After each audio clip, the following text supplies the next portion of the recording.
I still remember the exact moment I first heard her name. It was a deputy sheriff named Caleb Marsh who said it to me, quietly, almost like a confession, over a tin cup of cold coffee in a back room of the courthouse. He leaned across the table, looked me dead in the eyes, and said, "There's a woman in these hills who buries husbands the way other women plant gardens. Patient, quiet, and always in season." I didn't understand what he meant then. I wish I still didn't. My name is Thomas Hale.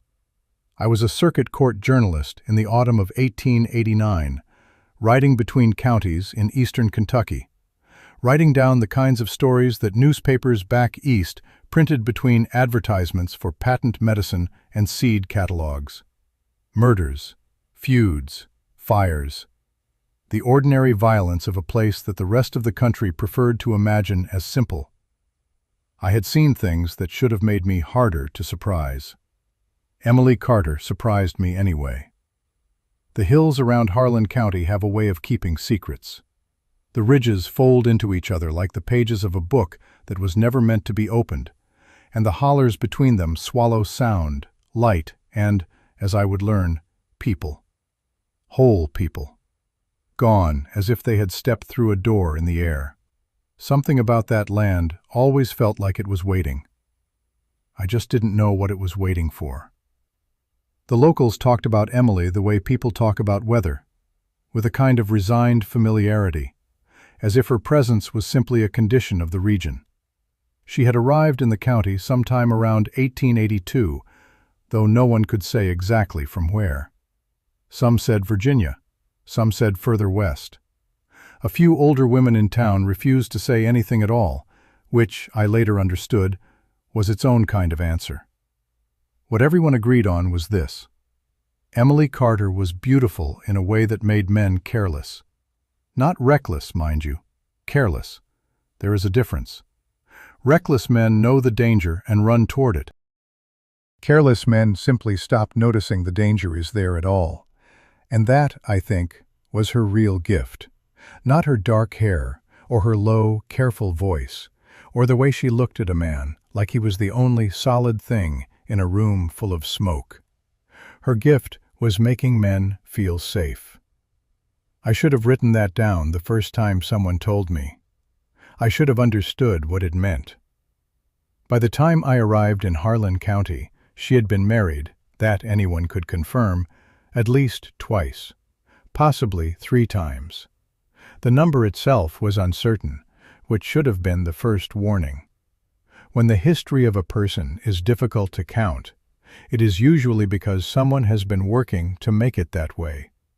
The pattern, once Caleb laid it out for me on a hand-drawn map and a list of names scrawled in pencil, was almost elegant in its simplicity. Emily would appear in a new part of the county, or arrive as if from nowhere in a small town where she had no prior connections. Within weeks, she had made friends. Within months, she had found a man. Always the same kind of man. Older, established, alone in the way that men become alone after loss. Widowed, or grown children who had moved away, or simply the quiet loneliness of a life built around work and not much else. She was kind to them. She listened.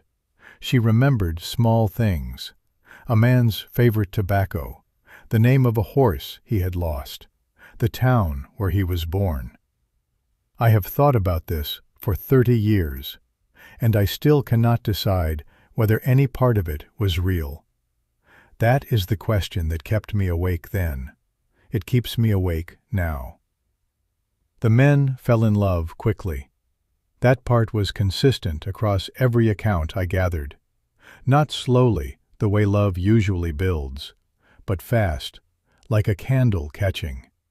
Within a few months of meeting Emily Carter, each man had proposed marriage. Each one had been accepted, and each one had, shortly after the wedding, begun transferring property, land, businesses, livestock, savings held in small local banks. Not all at once, That would have drawn attention. Gradually, piece by piece, a deed here, a signed document there, witnessed by a notary who had no reason to ask questions because the husband himself was sitting right there, smiling, apparently willing. That detail took me a long time to sit with. The husbands were willing, every single one of them. By the time I understood what that meant, what it said about the patience required, the precision of the trust she had built, I had already read the coroner's notes. I had already seen what was found in the canyon. But I am getting ahead of myself. The story begins with a man named Robert Hayes, a store owner, a respected man, a husband. And then, one morning, Robert Hayes was simply gone. Robert Hayes was the kind of man this county built its reputation on. He had opened his general store in 1871, 18 years before any of this began, hauling the first inventory himself up a switchback road in a borrowed wagon. By the time Emily Carter walked through his door on a Tuesday afternoon in the spring of 1887, he had expanded twice, employed 3 men, and was known from one end of the ridge to the other as a person whose word was worth more than any written contract. His neighbors trusted him. His customers trusted him. That trust, I would later understand, was exactly what made him a perfect target. Emily came in asking about flour and left with an invitation to Sunday supper. That was how fast it moved. A witness, one of Robert's employees, a young man named Silas, who still worked the counter when I interviewed him 2 years later, told me that Robert had watched her walk out the door and then stood completely still for almost a full minute. Just stood there. Silas said he had never seen his employer look like that before, like a man who had just heard a song he didn't know the words to, but already couldn't get out of his head. I wrote that down in my notebook and underlined it twice. I didn't know why at the time. I know now. They were married by October of that same year. 6 months, door to door. Robert's adult daughter, a woman named Clara, who lived 2 counties over, told me she had tried to visit twice during the courtship and had been gently but firmly discouraged both times. Emily had been gracious about it, Clara said. Always gracious. Always with a perfectly reasonable explanation. Robert was busy with the harvest season. The roads were bad. There would be time enough for family visits after the wedding. There never was. After the ceremony, Clara wrote 3 letters to her father. She received one reply, short and oddly formal, in handwriting that Clara quietly told me did not quite look like his. I asked her why she hadn't pushed harder. She looked at her hands for a long moment before answering. She said, "I thought I was being jealous. I told myself it was just a new wife finding her footing." She paused. I have never forgiven myself for that thought. The property transfers began in December. The store first, then the land behind it, then a small parcel of timber acreage that Robert had held for years as a kind of retirement savings. All of it signed over to Emily across a period of roughly 8 weeks. The notary who processed the documents told investigators he had no reason for concern. Robert had been present and appeared willing at every signing. He had even made a small joke at one of them, the notary recalled. Something about a husband having no secrets from his wife. Everyone in the room had laughed. That was the last time anyone outside the household reported seeing Robert Hayes in good spirits.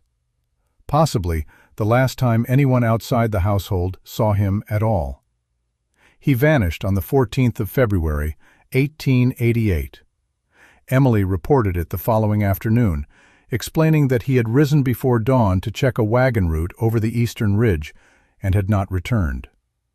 She was calm when she told Deputy Caleb Marsh. Composed. She offered coffee. She had already, she mentioned, asked a neighbor to look after the store. Caleb told me later that something about that last detail had caught in the back of his mind like a splinter. Small, irritating, not quite enough to act on. A man was missing one day, and she was already thinking about the store. He told himself it was practicality. A woman alone had to think ahead. But the splinter stayed. And when Caleb quietly pulled the property records 3 days later and saw what had been transferred and when, the splinter became something else entirely. He didn't have a word for it that night. By the end of the year, he would. The investigation into Robert Hayes's disappearance might have gone nowhere. That happens more often than people want to admit. A missing man, a grieving wife, no body, no witness, no clean line of evidence pointing anywhere in particular. Caleb Marsh was one deputy in one county with a splinter in his mind and a stack of property records that proved nothing by themselves except that a husband had been generous with his wife. Courts see that every day. Without more, there was no case. Without more, Emily Carter would have simply waited a respectable length of time, sold what she now owned, and moved on to the next county, the next lonely man, the next Tuesday afternoon walk into someone's store. What stopped that from happening was not brilliant detective work. It was a letter. A single, water-stained letter that arrived at the Harlan County Courthouse in the early spring of 1888, sent by a clerk in a neighboring county who had read a brief notice about Robert's disappearance in a regional gazette and thought, with some hesitation, that perhaps someone should know what he knew. The clerk's name was Edmund Farley. He was a careful man, methodical in the way that small office record keepers often become after years of handling other people's paperwork. He had processed a death certificate some years earlier, 1883, he believed, though he would need to check his ledger, for a farmer named Daniel Brooks. Cause of death listed as unknown, no witnesses, wife present at time of discovery, wife's name, Emily Brooks, née Carter. Edmund had thought nothing of it at the time. People died without clear cause in rural Kentucky with uncomfortable regularity. But reading about a missing husband named Hayes and a wife named Emily who had recently acquired his property, Edmund felt the particular unease of a man who has seen a pattern before he has a word for it. He wrote the letter that same evening. I have read that letter. It is 9 sentences long, and it changed everything. Caleb rode to the neighboring county himself. What he found in Edmund Farley's ledger took less than an hour to confirm and the better part of a week to fully absorb. Daniel Brooks, farmer, married to Emily Carter in the spring of 1882, dead, or at least officially recorded as dead, by the winter of 1883. Less than a year of marriage. Property, what little there was of it, transferred to the wife in the months before his recorded death. No investigation, no second look. A quiet entry in a ledger that no one had any reason to question, until now. Caleb copied everything by hand and rode back over the ridge with the pages folded in his coat pocket, and he told me later that the whole ride home he kept thinking about how easy it had been, how completely unremarkable it had all looked. How many ledgers in how many county offices across how many years might contain the same quiet entry, filed by the same careful clerk, read by no one. That thought, it turned out, was more accurate than Caleb wanted it to be. Because when investigators began pulling records in earnest, writing to clerks in 4 counties, cross-referencing names and dates and property transfers, they found him. Luke Miller. A traveling carpenter, which meant his records were scattered and incomplete, the way the records of men who move often always are. But enough survived. A marriage certificate from 1879 or 1880, The exact year, difficult to pin down. A brief mention in a land office log of a property transfer to one Emily Miller. And then, nothing. Luke Miller simply ceased to appear in any record anywhere. No death certificate, no forwarding address, no letter home to family, just a name that stopped. I have spent a long time thinking about what it means when a person's name simply stops appearing in the world. It means either that they left everything behind and walked into a life with no paper trail, which does happen, or that someone made sure there was nothing left to find. Given what we eventually found in that canyon, I no longer spend much time considering the first possibility. 3 husbands, 3 disappearances, 3 sets of property transferred before each man vanished. And Emily Carter, Emily Brooks, Emily Miller, Emily Hayes, moving through the decade like a river finding its way downhill, quiet and patient and absolutely certain of where it was going. When Caleb spread all 3 files across his desk and looked at them side by side for the first time, he sat without speaking for a long while. Then he stood up, put on his coat, and went to find a man named Charles Bennett, because Charles Bennett was already courting Emily Carter, and Charles Bennett did not yet know what kind of woman he was planning to marry. Charles Bennett was a widowed rancher who had lost his wife to fever 3 years prior, and had spent those years doing what grieving men in that county usually did, working harder than necessary, sleeping less than was healthy, and filling the silence with the kind of routine that keeps a person functional without ever making them feel whole again. He was not a foolish man.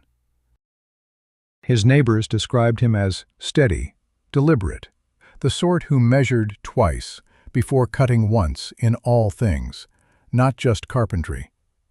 He had a grown son who helped run the ranch, a small herd of cattle, and enough acreage to be considered comfortable without being considered wealthy. He was, in other words, exactly the kind of man Emily Carter had always found most useful. Established enough to be worth the effort, isolated enough not to be too closely watched. Caleb Marsh rode out to Bennett's ranch on a gray morning in early autumn of 1888 and spent 2 hours inside the man's kitchen, explaining everything he knew. The 3 names, the property transfers, the letters that stopped. He laid it out methodically, the way you lay out evidence for a man who thinks carefully and will not be rushed. Charles Bennett listened to all of it without interrupting. When Caleb finished, Bennett was quiet for a long time, looking at the surface of the table. Then he looked up and asked one question. He asked, "Does she know you know?" Caleb said, "No." Bennett nodded slowly and said he would help. Just like that. No hesitation that Caleb could detect. No long deliberation. He said he would help, and he meant it. And I have always thought that took a particular kind of courage that doesn't announce itself. The quiet kind. The kind that simply decides and then holds. The plan was straightforward in design, if not in execution. Bennett would continue the courtship exactly as before. Same visits, same conversations, same slow progress toward an engagement that Emily was clearly already steering toward her preferred conclusion. He would give her no reason to accelerate her timeline or change her behavior. Caleb and 2 other investigators would watch from a distance, document what they could, and wait for Emily to make the kind of mistake that careful people eventually make when they believe they are completely unobserved. It required Bennett to sit across a table from a woman who had in all likelihood killed 3 men, and treat her as though she were simply the woman he was courting. I asked him about that later, after the trial. I asked him what that felt like. He looked at me with an expression I still find difficult to describe and said, "Like playing cards with someone who's already seen your hand, except the stakes weren't money." He didn't elaborate. I didn't push.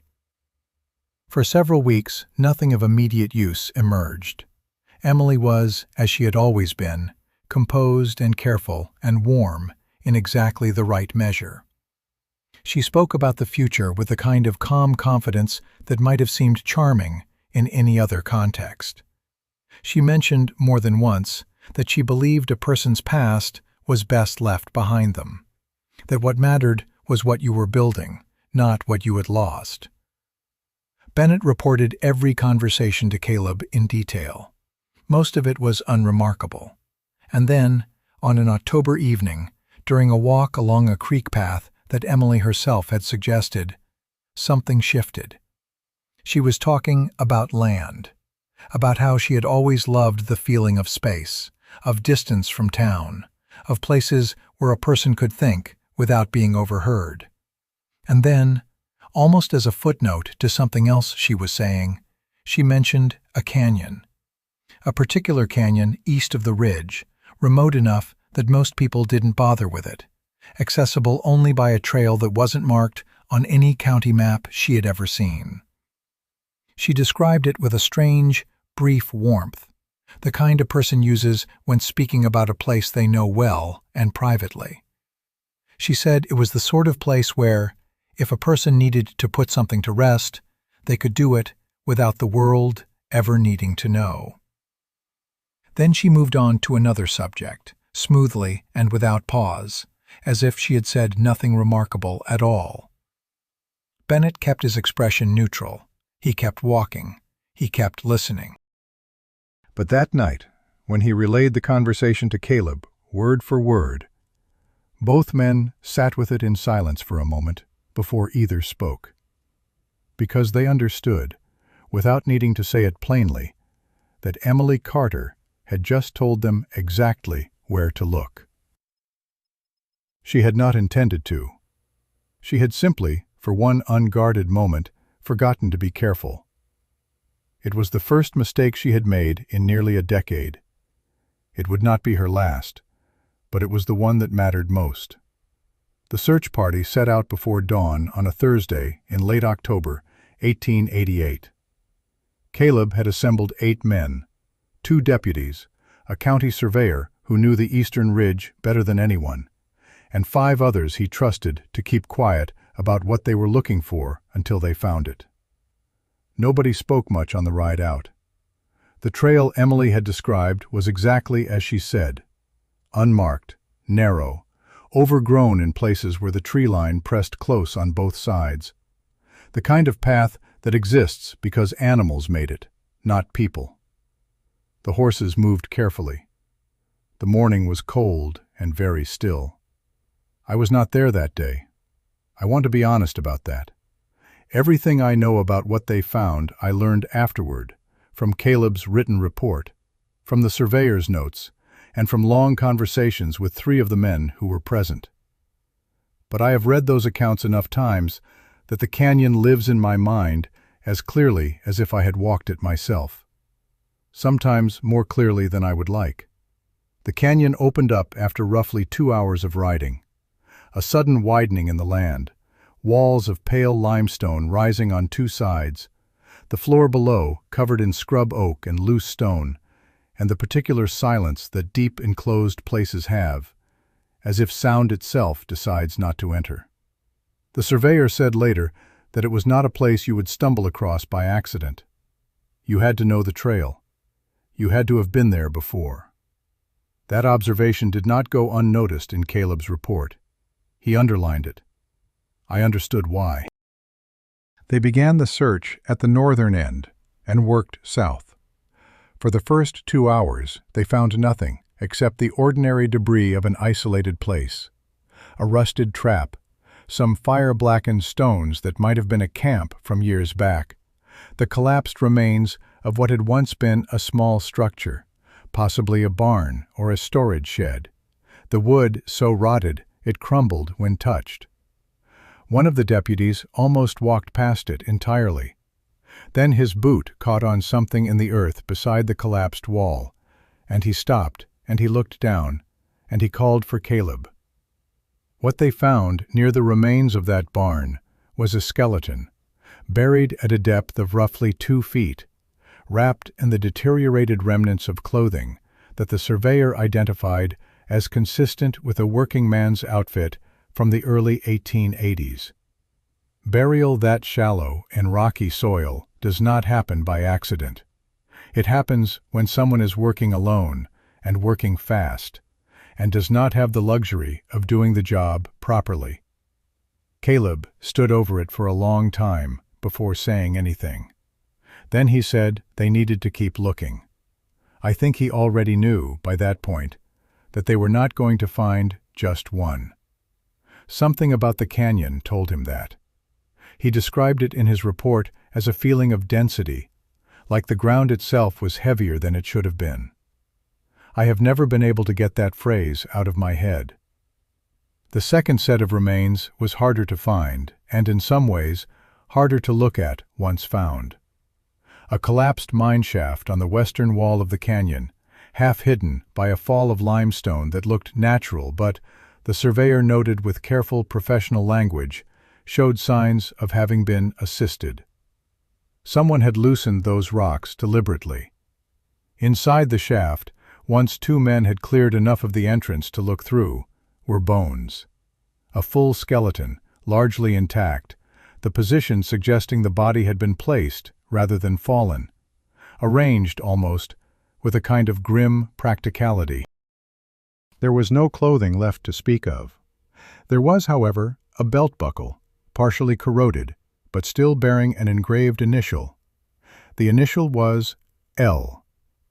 Luke Miller had been a traveling carpenter. Traveling men carried their names on small things because small things survived the road. That belt buckle had survived everything else, too. Caleb had it wrapped in cloth and put in his coat pocket, and did not speak for a while after that. The third discovery came near the riverbank at the canyon's southern end, and it was the most disturbing of the 3 precisely because of how it looked. Not buried, not hidden in any enclosed space. Bones scattered across a 30-foot stretch of ground, dispersed by years of weather and animals and the movement of the water when the river ran high in spring. Dispersal like that makes identification difficult and reconstruction nearly impossible, and I have always believed that was the intention. The first 2 burials suggested someone who had a method and enough time to use it.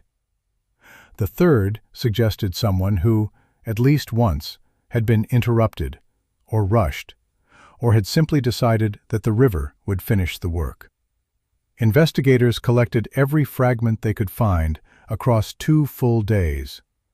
The assembled remains were consistent with an adult male, consistent with, among other things, the approximate age and build of Daniel Brooks, farmer, last recorded alive in the winter of 1883.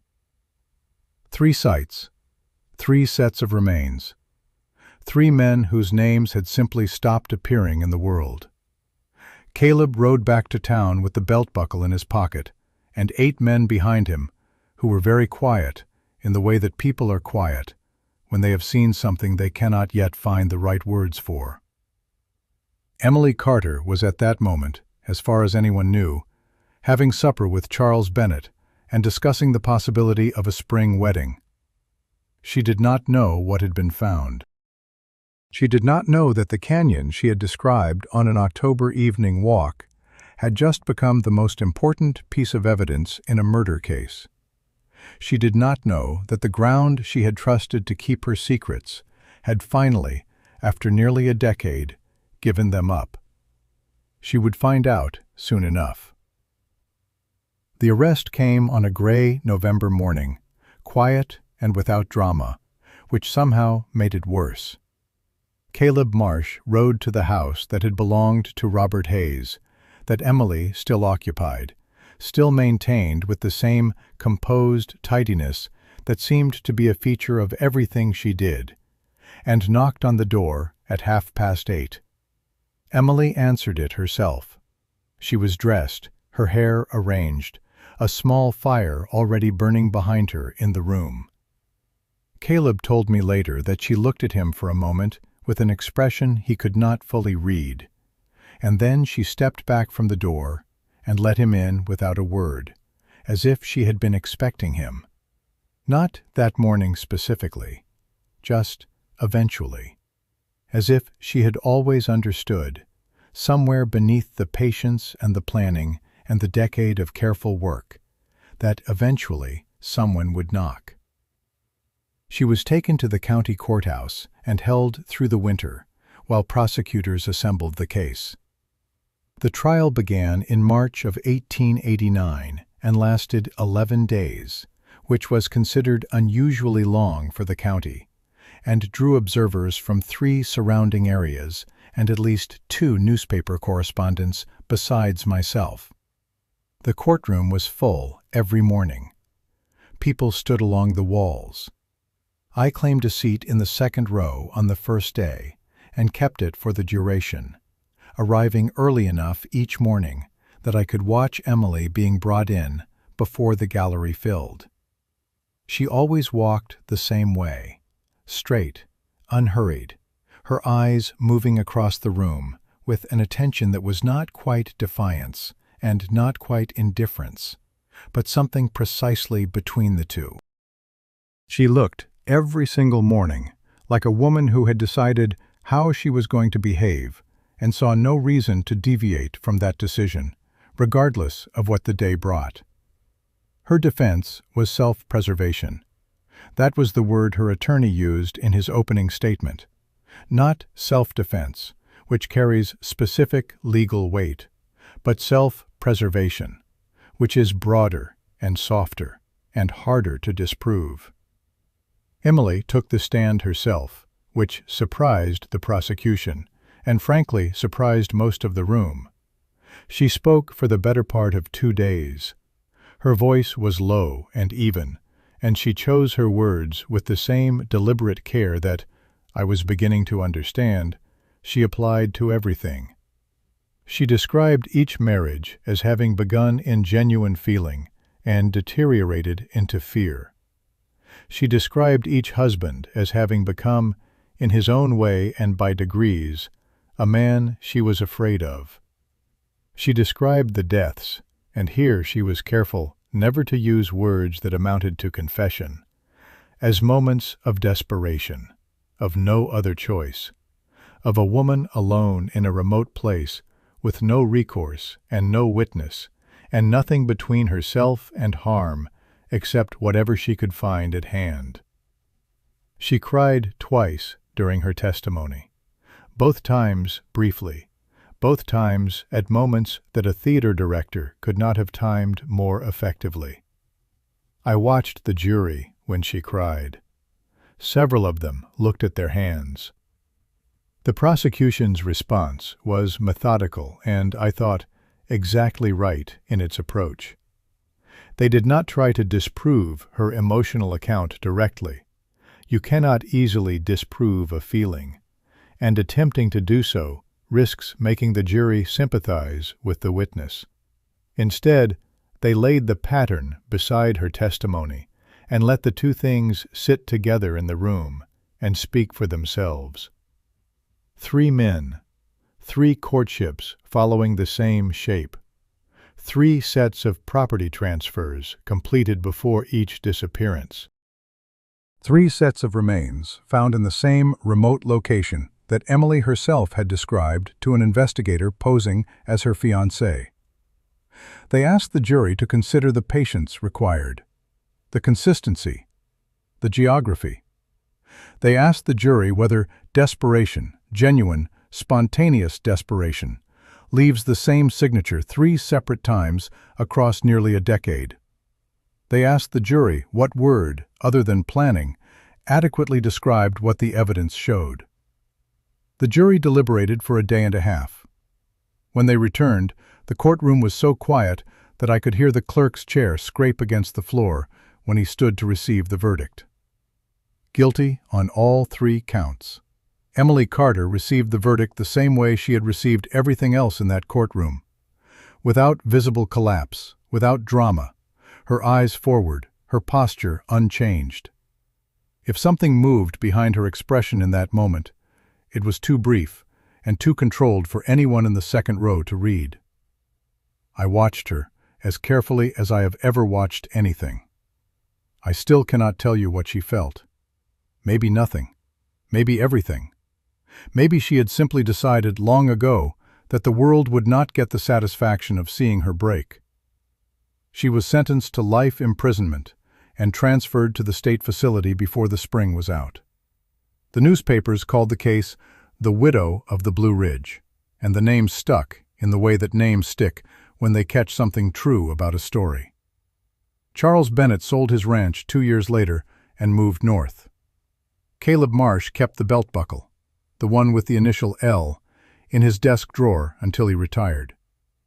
He told me once that he kept it to remember that evidence has weight, that objects outlast the people who think they've buried everything, that the ground, given enough time, always gives things back.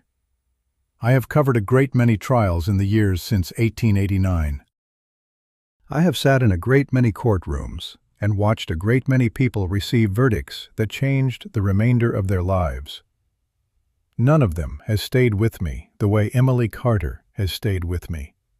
Not because of the scale of what she did, though the scale was considerable, but because of the patience, the absolute, unbroken patience of it. The willingness to build something carefully over years, trust, affection, a feeling of safety in another person, and to do it knowing exactly what the end of the building would be. I have never decided whether that requires the absence of conscience or simply a conscience arranged differently than most. I am not sure the distinction matters. What matters is what 3 men lost, and what a belt buckle in a desk drawer remembered when everything else had been designed to forget. If this story reached something in you, if you found yourself leaning forward somewhere in the telling of it, then you already know what kind of stories we tell here. Cases that the history books compress into a paragraph and walk past. People who lived inside events that deserve more than a footnote. If that is what you are looking for, then stay. Subscribe and come back for the next one. There are more stories in these hills than anyone has written down, and some of them have been waiting a very long time to be told.